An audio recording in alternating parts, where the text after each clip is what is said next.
UGC net paper one series हम discuss कर रहे थे और उसमें आज हम लेक्चर 9 डिस्कस करेंगे। तो आज के लेक्चर में हम बेसिकली क्या डिस्कस करने वाले हैं, ऑब्जेक्टिव्स ऑफ टीचिंग।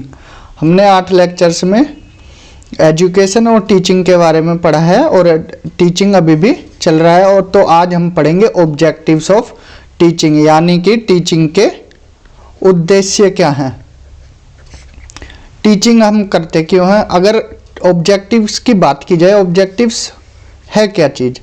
ऑब्जेक्टिव्स है आप कोई भी काम कर रहे हो, कुछ अचीव करना चाहते हो, अचीव करना चाहते हो। आप कोई भी काम कर रहे हो, उसका गोल क्या है, goal of action.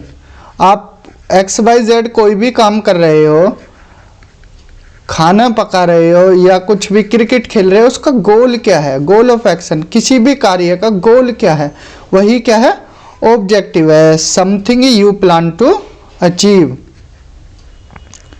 Something you plan to achieve, यही क्या है, आपका गोल है।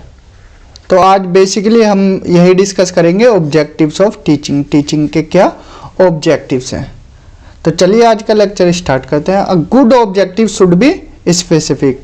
कैसा होना चाहिए? और अगर ऑब्जेक्टिव्स की बात की जाए तो गुड ऑब्जेक्टिव कैसा होना चाहिए, स्पेसिफिक होना चाहिए। स्पेसिफिक बोले तो निश्चित होना चाहिए, आप एग्जैक्ट होना चाहिए, एग्जैक्ट या पर्टिकुलर। और आपके ऑब्जेक्टिव्स का आउटकम कैसा होना चाहिए, ये डिपेंड करता है आपके आउटपुट पर, ना कि इंस्ट्रक्शंस पर। ठीक है, आउटकम बेस्ड कैसा, जिसका कोई परिणाम निकल के आए या रिजल्ट निकल के आए। आप कोई भी काम कर रहे हो, ऐसा तो है नहीं उसका रिजल्ट नहीं निकल के आएगा, उसका रिजल्ट जरूर निकल के आएगा। तो रिजल्ट को ध्यान में ही रखकर आपके ऑब्जेक्टिव्स होने चाहिए। तो a good objective should be specific, निश्चित होना चाहिए, एग्जैक्ट होना चाहिए, आपको पता होना चाहिए कि क्या आपका ऑब्जेक्टिव से। आउटकम बेस्ड होना चाहिए, उसका क्या रिजल्ट निकल के आ रहा है। It should emphasise on the output, वो क्या है, आउटपुट पर होना चाहिए, rather than the process of instruction. Instruction की बात की जाए, देखिए आप क्या करें, कैसे करें, इस पर डिपेंड ना कर किस पर जोर दिया जाता है, आउटपुट पर जोर दिया जाता है। तो आपका ऑब्जेक्टिव्स ये होना चाहिए। The objective of teaching and learning must integrate at the end of the instruction. हमने शुरू में ही बता दिया था, जो टीचिंग और लर्निंग है एक दूसरे पर इंटरडिपेंडेंट है। शुरू से हम यही बताते जा रहे हैं। गुड टीचिंग होगी तो लर्निंग भी अच्छा होगा। ठीक है, अगर टीचिंग ही अच्छा नहीं है तो किसी को कुछ समझ नहीं आ रहा है, लर्निंग अच्छा नहीं है तो टीचिंग का कोई महत्व ही नहीं रह जाता है।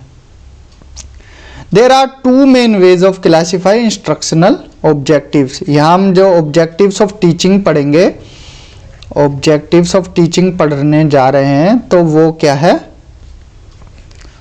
इसको क्लासीफाई किया है कितने पार्ट में, 2 पार्ट में, 2 पार्ट्स में। तो 1 क्लासिफिकेशन किसने दिया, बेंजामिन ब्लूम ने, बेंजामिन ब्लूम ने 1956 में। और सेकंड 1 किसने दिया है, गागने एंड ब्रिग्स ने। तो आज के लेक्चर में हम बेंजामिन ब्लूम का क्लासिफिकेशन पढ़ेंगे और नेक्स्ट लेक्चर में क्या है, गागने और ब्रिग्स का जो क्लासिफिकेशन है वही पढ़ेंगे। तो स्टार्ट करते हैं। आपको एक चार्ट बना दिया गया है यहाँ पर, ऑब्जेक्टिव्स ऑफ टीचिंग। तो हमने 2 क्लासिफिकेशन देखे, एक ब्लूम्स का पढ़ेंगे और एक गागने एंड ब्रिग्स का क्लासिफिकेशन पढ़ेंगे।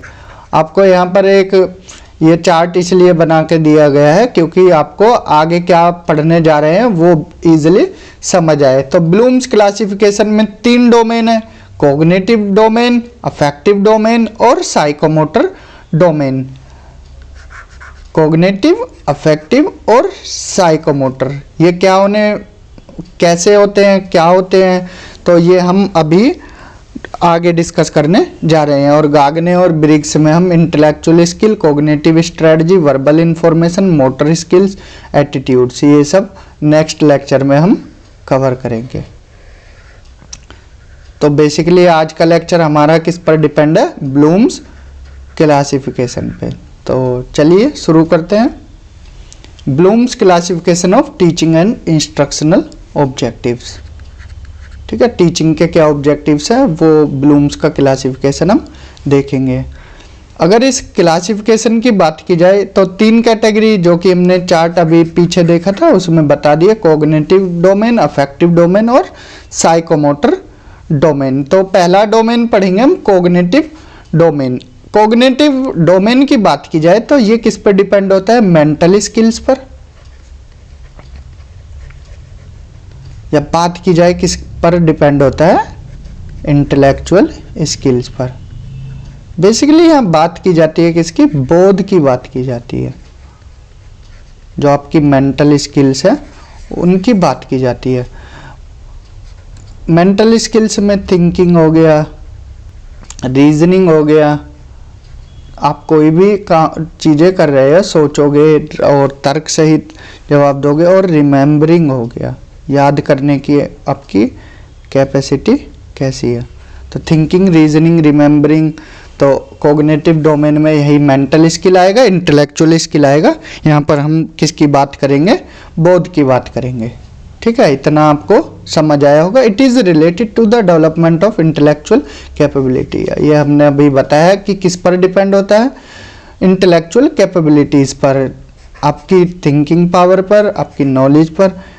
ये क्या है? कोर लर्निंग डोमेन है। कोर लर्निंग डोमेन क्यों बोलेंगे? क्योंकि जो बाकी 2 डोमेन है हमारे अफेक्टिव और साइकोमोटर, वो किस पर डिपेंड रहेंगे? कॉग्निटिव डोमेन पर। जो कॉग्निटिव डोमेन है हमारा, एक तरह से ये क्या है? बाकी जो अदर 2 डोमेन है, अफेक्टिव डोमेन और साइकोमोटर डोमेन, ये भी किस पर डिपेंड है? कॉग्निटिव डोमेन पर। ठीक है, इतना आपको क्लियर हुआ होगा। तो कॉग्निटिव डोमेन में 6 लेवल हैं। ये आपको क्रम इसका याद रखना पड़ेगा, क्योंकि एग्जाम में क्या है, कभी कभी क्रम से लगाने को बोल देते हैं। तो इसलिए आप इनका एक बार जो क्रम है वो याद रखना। Knowledge, comprehension, application, then analyse, synthesis, evaluation. एक बार और रिपीट कर देते हैं। Knowledge, comprehension, application, analyse, synthesis और इवेल्युएशन। तो नॉलेज की बात की जाए, नॉलेज क्या है? बेसिकली ये रिकॉलिंग इंफॉर्मेशन है, या कंटेंट का रिकॉल करना होता है।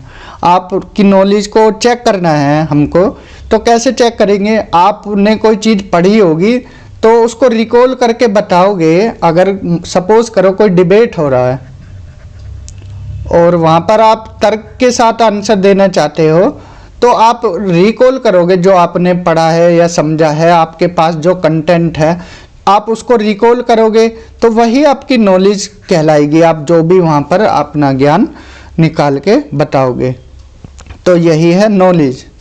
देन आता है कॉम्प्रिहेंशन। कॉम्प्रिहेंशन में क्या होता है? It is the ability to grasp the meaning of a material.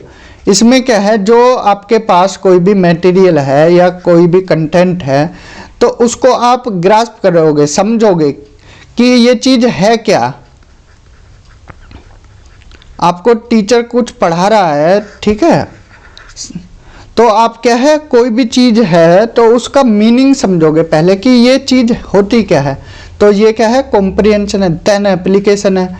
Application क्या होता है? आपके पास कोई नॉलेज है, एब्स्ट्रैक्ट नॉलेज है, ठीक है, उसको आप प्रैक्टिस में लाओगे, यही क्या है? एप्लीकेशन है।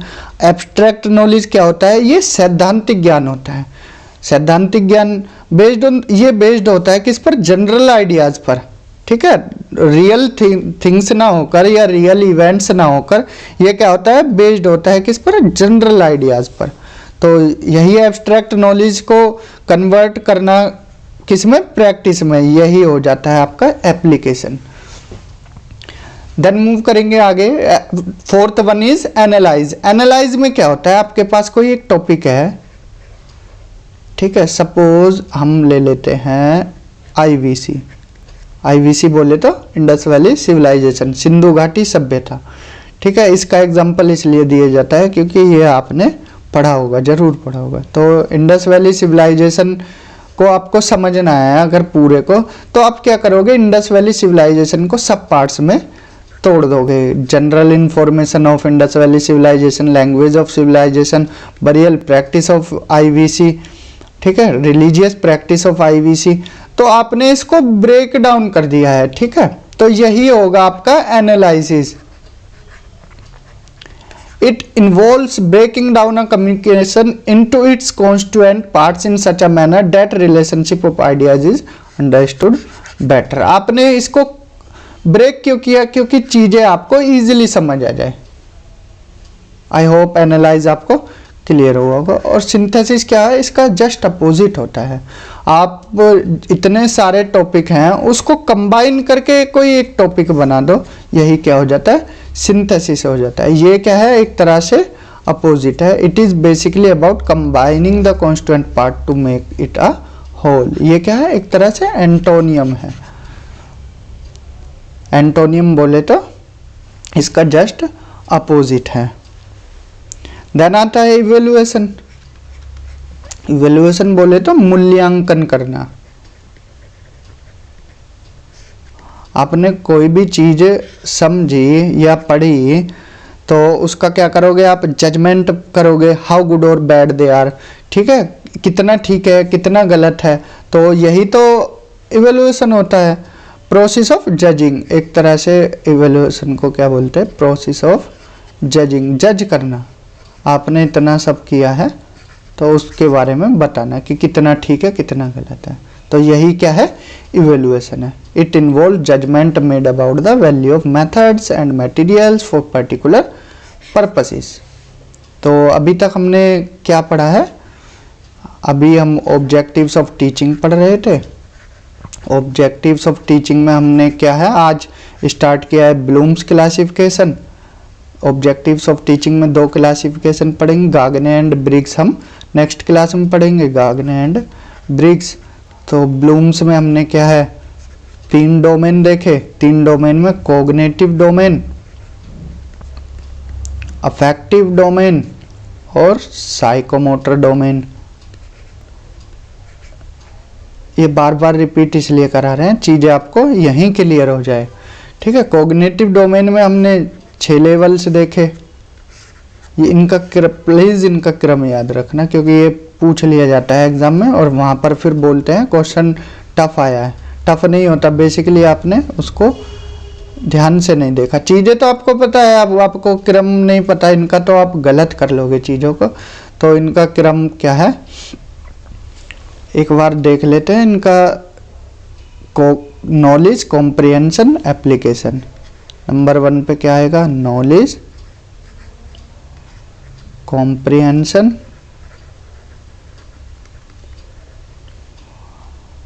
देन 3rd नंबर पे क्या था, एप्लीकेशन,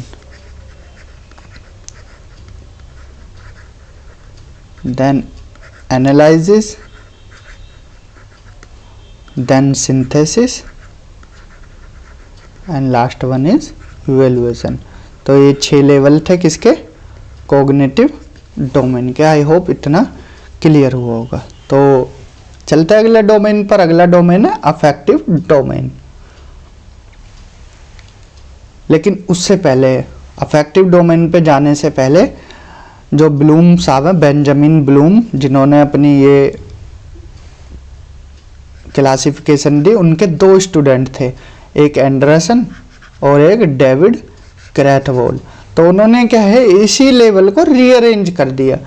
उन्होंने ज़्यादा चेंज नहीं किया, सिर्फ 2 में चेंज किया है, इवेल्युएशन और क्रिएशन, सिर्फ इसमें ही चेंज किया है। उन्होंने नॉलेज को रिमेम्बरिंग बोल दिया और जो हमारा कॉम्प्रिहेंशन है उसको अंडरस्टैंडिंग बोल दिया, जो एप्लीकेशन है उसको अप्लाइंग बोल दिया। देन एनालाइज को एनालाइज ही रखा। यहाँ पर चेंज किया है। जो सिंथेसिस है उसको क्रिएटिंग बोल दिया, लेकिन उसका क्रम 6th रख दिया, और जो इवेल्युएशन है उसको 5th नंबर पर रख दिया। ज़्यादा कुछ चेंज नहीं है, ज़्यादा डीप जाने की ज़रूरत नहीं है कि आप इसको भी फिर से पढ़ो। रिमेम्बरिंग क्या है, वही है नॉलेज, रिकॉल और रिट्रीव प्रीवियस लर्नड इन्फॉर्मेशन, सिर्फ शब्दों का खेल हुआ है और कुछ नहीं है।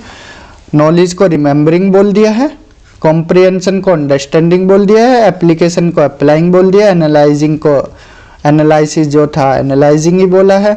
सिर्फ यहाँ चेंज किया है, जो हमारा इवेल्युएशन उधर 6th नंबर पे था उसको 5th पर रख दिया इन्होंने, और जो सिंथेसिस था उसको क्रिएटिंग बोल दिया। बस यही है। अब आप इसको ही पढ़ने लगो आधे घंटे में, व्यर्थ है, इतना अपना टाइम भी वेस्ट करोगे। बस इसका क्रम याद रख लो। अगर आपको वो क्लासिफिकेशन क्लियर है तो ये आपको ऑटोमेटिकली क्लियर हो जाएगा। तो चलते हैं अगले डोमेन पर, अफेक्टिव डोमेन। तो पहला क्या था, जो पहला डोमेन था हमारा कॉग्निटिव डोमेन, वो किस पर डिपेंड था, मेंटल स्किल पर, इंटेलेक्चुअल स्किल पर, थिंकिंग, रीजनिंग और रिमेम्बरिंग जो बोध था हमारा उस पर बताया गया है। ये क्या है, देखिए अफेक्टिव डोमेन क्या है। ये अगर इंसान की बात की जाए वो क्या है, एक रैशनल एनिमल है। रैशनल कैसे, विवेकशील है, तर्क संगत है, कोई भी बातें करेगा तो तर्क की बातें करेगा। इंसान से ज़्यादा रैशनल कोई नहीं हो सकता, ठीक है। तो इसमें क्या है, वो इसमें जो अफेक्टिव डोमेन में आती है, इसमें लव, सिंपैथी, टॉलरेंस, कोऑपरेशन और पेन, ये सब चीज़ें इसी में आ जाती है हमारे अफेक्टिव डोमेन में। जो क्वालिटीज़ हैं, प्यार, दया, ठीक है, सहन शक्ति, कोऑपरेशन, सहयोग करना, ये जितनी भी चीज़ें हैं ये किस में आ जाती है, हमारे अफेक्टिव डोमेन में, ठीक है। जो टर्म है हमारा अफेक्टिव, ये किससे बना है, अफेक्ट से। और अफेक्ट का ही मीनिंग क्या है, feeling, emotion, love, care, sympathy, tolerance, ये सब इसी में आ जाएगा। किस में आएगा, ये अफेक्टिव डोमेन में आएगा, ठीक है। Affect is also treated as a response to different social, political and economic issues in the form of attitudes, ठीक है। जो सोशल, पॉलिटिकल, इकोनॉमिक इश्यूज हैं उनको ट्रीट करते हैं किसकी तरह, फॉर्म ऑफ एटीट्यूड्स की तरह। An individual has to develop and nurture desirable positive attitudes and interest for his और her better adjustment in the society. अगर आप नर्चर कर रहे हो या कोई भी चीज़ें हमारे जो अफेक्टिव डोमेन के, love, sympathy, tolerance, cooperation, feeling, emotion, ये सब क्या है, सोसाइटी को बेटर करते हैं। Affective domain deals with attitudes, वही है, फिर घुमा फिरा के बार बार यही बोला जा रहा है, ये इफेक्टिव नहीं अफेक्टिव है, ठीक है, ध्यान रखना। Affective domain deals with attitudes, motivation, willingness to participate, valuing what is being learned and ultimately incorporate the values of discipline into a way of life. तो आपको समझ आ गया होगा, जो हमारा कॉग्निटिव डोमेन है मेंटल स्किल्स पर डिपेंड था, इंटेलेक्चुअल स्किल्स आता था, थिंकिंग, रीजनिंग, रिमेम्बरिंग, ये किस पर, love, sympathy, tolerance, cooperation, feeling, emotion, love, जितना भी ये है इसमें आ जाएगा अफेक्टिव डोमेन में, ठीक है। तो हमने कॉग्निटिव डोमेन के 6 लेवल्स देखे, अफेक्टिव डोमेन के लेवल देख लेते हैं। तो अफेक्टिव डोमेन के टोटल लेवल है कितने, 5। जो हमने स्टार्टिंग में फ्लो चार्ट दिखाया है उसी पर एक बार फिर चलेंगे। तो अफेक्टिव डोमेन के क्या है, receiving, responding, valuing, organising, characterisation. तो रिसीविंग में क्या होता है, विलिंगनेस टू लिसन, आप कोई भी चीज़ को कितना ध्यानपूर्वक सुन रहे हो, ठीक है, यही क्या आ जाएगा, सुनने की इच्छा। देन रेस्पॉन्डिंग में क्या है, आप पार्टिसिपेट करना चाहते हैं, पार्टिसिपेट करने की आपकी इच्छा क्या है, ये रेस्पॉन्डिंग में। Valuing, willingness to be involved, आप इन्वॉल्व होना चाहते हो किसी भी प्रैक्टिस में, ठीक है, या किसी भी काम में इन्वॉल्व होना चाहते हो, ये क्या है आपका वैल्यूइंग है। ऑर्गेनाइजिंग में क्या है, willingness to be an advocate of an idea, आप कोई भी आइडिया है उसका समर्थन करने के लिए इच्छुक हैं, ठीक है, ये organising. Characterisation, willingness to change one's behaviour और वे ऑफ लाइफ, आप कैसे चेंज कर रहे हो, ठीक है, चेंज वंस बिहेवियर और वे ऑफ लाइफ किसी दूसरे का, तो यही है कैरेक्टराइजेशन, आप कैसे किसी का कैरेक्टर चेंज कर रहे हो वही इच्छा, willingness to change one's behaviour. तो अफेक्टिव डोमेन क्या है, थोड़ा टाइम ज़्यादा लेता है। Affective education takes a long time to achieve the objective. ठीक है, इतनी जल्दी आप किसी को अफेक्ट नहीं कर सकते। एग्जाम्पल भी दिया गया है, any desirable change in the learners affective behaviour can not be accomplished through a singular learning situation. Example देते हैं आपको, कोई दो चीज़ें हैं, ठीक है, आपको एक चीज़ क्या है, दिल से सोचनी है और एक दिमाग से सोचनी है। हाइपोथेटिकल एग्जांपल है, एक दिल से सोचनी है और एक दिमाग से सोचनी। तो आप चीज़ों को दिल से जल्दी मान लेते हैं और दिमाग जो रैशनल चीज़ें हैं वो थोड़ा टाइम लेती हैं। ठीक है, as per one finding an individual emotional and rational component of the brain are somewhat independent of each other and operate separately. ये अलग अलग काम करते हैं, इमोशनल और rational component. But there are times when कभी कभी ये दोनों एक दूसरे के साथ भी काम कर सकते हैं, दिल और दिमाग।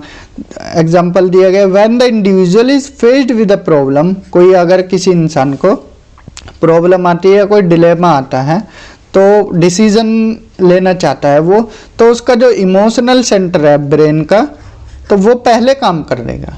ठीक है, आप इमोशनल कोई भी काम कर रहे हो तो आप इमोशनल पहले हो जाओगे, बाद में सोचोगे। फॉर एग्जांपल, आप एक डीएम हो, डिस्ट्रिक्ट मजिस्ट्रेट हो, एग्जांपल दे देते हैं। तो आप ऑफिस में बैठे हो और आपके पास एक बूढ़ी अम्मा आते हैं 80-85 साल की, और मतलब गरीबी हालत में, बिल्कुल गरीब हालत में। तो पहले तो आपके जो पीए हैं वो परमिशन नहीं दे रहे, आपने देखा सीसीटीवी में और आपने परमिशन दिलाई। जैसे ही वो अंदर आई, आपने उनकी बातें सुनी, उन्होंने बोला सर ये दिक्कत है, मेरे पास घर नहीं है और ये ज़मीन है, मतलब थोड़ी ही ज़मीन है, इस पे क्या है घर बनाना चाहते हैं। आप इतने इमोशनल हो गए कि जो दादी ने डॉक्यूमेंट वगैरह दिए हैं आपने वो पढ़े ही नहीं, इमोशनल होके। ठीक है, तो क्योंकि इमोशनल जो सेंटर है आपके ब्रेन का वो पहले काम कर गया। लेकिन ऐसा होना नहीं चाहिए, आपको चीज़ें देखनी चाहिए, रेस्पॉन्ड बाद तभी करना चाहिए, पहले आप चीज़ों को जांच परख लें। तो आपने इमोशनल होके पेपर पे साइन कर दिए, पता लगा कि वो दादी जो बूढ़ी अम्मा थी 80-85 साल की, वो आईएसआई के एजेंट ही निकली, तो हो गई गड़बड़। तो इसलिए आप जो हमारे इमोशनल सेंटर है ब्रेन के या फंक्शन है, तो पहले रेशनल तरह से काम करना चाहिए। मानते इमोशनल भी ज़रूरी है, इमोशनल इंटेलिजेंस अभी बताएंगे, जो डैनियल गोलमैन ने बताया था इसके बारे में, इमोशनल इंटेलिजेंस क्या होता है। तो इसलिए बोला गया है एक स्टडी में कि हमारा दिल, जो हमारी जो इमोशनल चीज़ें होती हैं वो पहले निकल के आती हैं, और जो सोचने की क्षमता है। एक एग्जांपल और दे देते हैं इसको समझाने के लिए। सपोज वे आपकी किसी से लड़ाई हो जाती है, आप वहाँ क्या है आवेश में आके कुछ भी बोल देते हो, ठीक है, इमोशनल होके कुछ भी बोल देते हो, लेकिन उसके 10-15 मिनट बाद आप दिमाग से सोचते हो अरे ये क्या बोल दिया, क्या कर दिया है। तो आपका जो रेशनल ब्रेन है वो बाद में काम किया ना, तो ये एग्जाम्पल भी यहाँ पर फिट हो जाता है। This implies that the education process should provide the individual with adequate knowledge about the situation to enable him or her, ठीक है, reasoning to mould the emotional behaviour in a desirable form. ये affective domain का ही part चल रहा है। तो Daniel Goleman जो अभी हमने बताए थे, उन्होंने 1995 में जो mental calls this type of mental functioning को क्या नाम दे दिया, इमोशनल इंटेलिजेंस। अगर कोई क्वेश्चन बन जाता है इमोशनल इंटेलिजेंस से रिलेटेड, 4 ऑप्शन दे दिए आपको, डैनियल गोलमैन आया तो आपको वही टिक कर देना है। अगर स्टेटमेंट में आ जाता है तो आपको टच कर देना है कि इमोशनल इंटेलिजेंस का जो कॉन्सेप्ट है वो किसने दिया, डैनियल गोलमैन ने। ठीक है, विच इनेबल्स द, और इमोशनल इंटेलिजेंस क्या होता है, इमोशंस के साथ साथ आप अपने इंटेलिजेंसी को भी यूज करना। यही इमोशनल इंटेलिजेंस है। चीज़ अपने इमोशंस को भी आप राइट वे में ले जाना, यही क्या है, इमोशनल इंटेलिजेंस है। आई होप आपको इमोशनल इंटेलिजेंस भी समझ आया होगा। डिटेल में अगर इसको पढ़ते हैं हम यूपीएससी के ethics paper 4। An individual's effective behavior or learning is influenced by both emotional intelligence and cognitive learning। तो अगर किसी इंडिविजुअल का आपको बिहेवियर या लर्निंग इफेक्ट इन्फ्लुएंस करनी है तो किससे, दोनों से हो सकती है, इमोशनल इंटेलिजेंस से भी और कोग्निटिव लर्निंग, जो हमने अभी कोग्निटिव डोमेन बताया वही। ठीक है, ये समझ आया होगा आपको। और ये जो हमारा कोग्निटिव लर्निंग है और अफेक्टिव लर्निंग है, ये क्या है, साथ साथ चलती है, गो हैंड इन हैंड। ठीक है, तभी आपकी एजुकेशनल प्रोसेस क्या है, इफेक्टिव होगी। चलते हैं थर्ड डोमेन की तरफ। Third domain is psychomotor domain. Psychomotor में क्या आ जाता है आपका, फिजिकल स्किल्स आ जाती हैं, फिजिकल स्किल्स या टेक्निकल स्किल्स। फिजिकल स्किल्स या फिर टेक्निकल स्किल्स। ठीक है, it is mainly concerned with the acquisition of technical skills. इसमें क्या आती है, फिजिकल स्किल्स या टेक्निकल स्किल्स आती हैं। इसमें भी 5 लेवल हैं। जैसे हमने कोग्निटिव डोमेन में 6 लेवल देखे, अफेक्टिव डोमेन में 5 लेवल देखे, और इसमें भी 5 लेवल हैं। इनका भी क्रम याद रखना जरूरी है। तो वो 5 कौन कौन से हैं, इमिटेशन, मैनिपुलेशन, प्रिसीजन, आर्टिकुलेशन और नेचुरलाइजेशन। एक 1 बाय 1 इनको देख लेते हैं क्या होते हैं। इमिटेशन का मतलब होता है नकल करना। अब नकल कैसे, it include demonstration of a skill by a skilled person and the learner try to follow the same. Suppose करो आप के टीचर साहब हैं, आपकी जो टीचर साहब की स्किल्स हैं, आप भी उनको क्या है, कॉपी कर रहे हो। कॉपी इन द सेंस कि आप समझ रहे हो, सीख रहे हो चीज़ों को, यही क्या हो जाएगा, इमिटेशन हो जाएगा, नकल करना। किसी स्किल्ड पर्सन, ये स्किल्ड आपके सर जो हैं स्किल्ड पर्सन हैं, तो आप जो स्टूडेंट है उसने भी वो स्किल सीख ली, तो ये क्या हो गया, इमिटेशन हो गया तरह से। ठीक है, क्लियर हुआ होगा। देन आता है manipulation. A learners try to experiment various aspect like manipulating machinery equipment. तो ये मैनिपुलेट करना होता है किसकी हेल्प से, एक्सपेरिमेंट्स की हेल्प से। ठीक है। Third one is precision. अब आप कोई भी काम कर रहे हो, आप उसमें क्या है, एक्यूरेसी लाना चाहते हो, तो बार बार प्रैक्टिस करोगे। सपोज करो बचपन में आप रेसरीसी बनाते थे तो गलत बनाते होगे, तो रेसरीसी आप बार बार प्रैक्टिस कर रहे हो तो तभी आप क्या है, आपकी एक्यूरेसी आएगी। ठीक है, ये बार बार इसीलिए बना है। तो जितना प्रैक्टिस करोगे, अपनी प्रैक्टिस को बढ़ाओगे, वही आपकी एक्यूरेसी लाएगी। तो यही क्या है, प्रेसिजन है। ठीक है, accuracy in performing various acts increasing with practice. कोई भी आप काम करोगे, प्रैक्टिस करते रहोगे, अपनी प्रैक्टिस बढ़ाओगे। फॉर एग्जांपल आप क्या है, यूपीएससी की टेस्ट सीरीज ज्वाइन किए हुए हो या एसएससी की, तो आपके पहले टेस्ट में आए 100 में से 40 नंबर। देन फिर टेस्ट दिया 45, 50, 55, 58, 62। तो आप जितना प्रैक्टिस करोगे आपका उतना ही एक्यूरेसी आएगी, प्रैक्टिस बढ़ेगी। तो यही है। ठीक है। Then fourth one is articulation. Articulation में क्या है, achieving a desired level of efficiency and effectiveness through practice. तो आप जो प्रैक्टिस करोगे तो उससे आपकी इफिशिएंसी लेवल भी क्या है, बढ़ेगा, इफेक्टिवनेस आएगी, प्रभावी होगा आपका कोई भी काम। प्रैक्टिस करोगे तो प्रभावी होगा, अच्छा रिजल्ट देगा। ठीक है, इफेक्टिव होगा। Then fifth one is naturalisation. तो आप कोई भी स्किल है, जैसे आपने अपने गुरुजी से कोई भी स्किल सीखी, तो आपने उसको क्या इंटरनलाइज कर लिया, अपने अंदर ढाल लिया, आपकी वो अब आदत बन चुकी है। ठीक है, जैसे किसी की आदत हो जाती है किसी को देख के नाक पे हाथ फेरना, तो आप क्या है, कहीं भी जा रहे हो, अपने नाक पे हाथ फेरने लगे हो, तो ये क्या है, जो स्किल आपने ली वो इंटरनलाइज हो गई, आपके अंदर बस गई, ठीक है, आपकी वो अब आदत हैबिट बन चुकी है। तो यही क्या हो जाता है, naturalisation. Skill is internalised and an individual is able to adapt, modify or design new techniques, methods or process according to the requirement of a situation। तो स्किल क्या है, कोई भी स्किल इंटरनलाइज हो गई। तो अब हमने क्या है आज के लेक्चर में, और एक बार और बता देते हैं, बार बार इसीलिए बता रहे हैं कि आपको चीज़ें क्लियर हो जाएं, कोई डाउट न रहे। ऑब्जेक्टिव्स ऑफ टीचिंग पढ़ा, इसमें हम 2 पढ़ रहे थे, पढ़ने हैं ब्लूम्स और गागने एंड ब्रिग्स, कल कराएंगे। ब्लूम्स में हमने क्या है 3 डोमेन देखे, 3 डोमेन में हमने क्या है कॉग्निटिव, अफेक्टिव और साइकोमोटर देखे,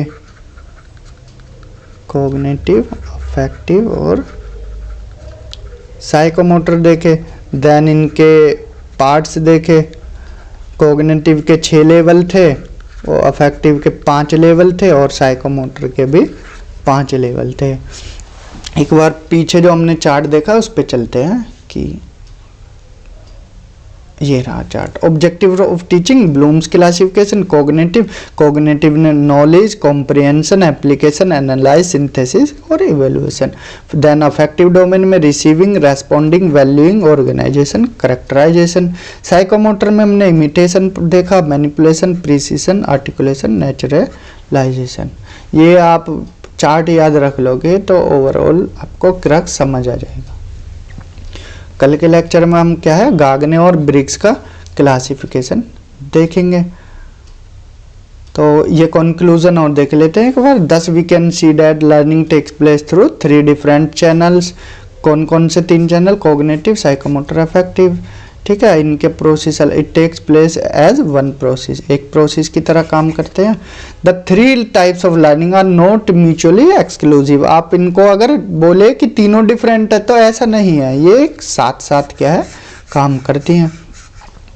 इमोशनल के साथ साथ आपको ऐसा थोड़ी है कि नॉलेज नहीं है या आप की मेंटल स्किल बेकार है, ऐसा नहीं है। तीनों क्या है साथ साथ काम करती हैं। It is clear that cognitive as well as affective learning take place simultaneously and with the same content of learning.